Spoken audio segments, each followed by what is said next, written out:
प्रवाशांनी भरलेल्या खासगी बसला भीषण अपघात झालाय। यावल तालुक्यातील फैजपूर अमोदा मार्गावर मोर नदीच्या पुलाजवळ इंदोरकडून भुसावळकडे येणारी खासगी ट्रॅव्हल्स नदीवरील पुलावरून 15 फूट खोल नदीपात्रात कोसळली। मिळालेल्या माहितीनुसार जळगाव जिल्ह्यातील यावल तालुक्यात हा भीषण अपघात सकाळी 7 वाजेच्या सुमारास घडलाय। दरम्यान इंदोर येथून खासगी बस भुसावळकडे येत होती। फैजपूर अमोदा दरम्यान असलेल्या मोर नदीवरील पुलावरून जात असताना चालकाचं बसवरील नियंत्रण सुटलं।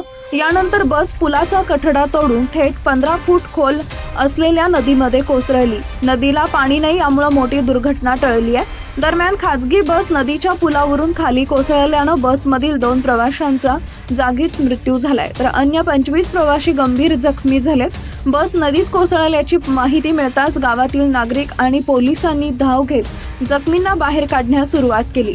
जखमी प्रवाशांना बसमधून बाहेर काढत त्यांना लागलीच रुग्णालयात दाखल करण्यात आले।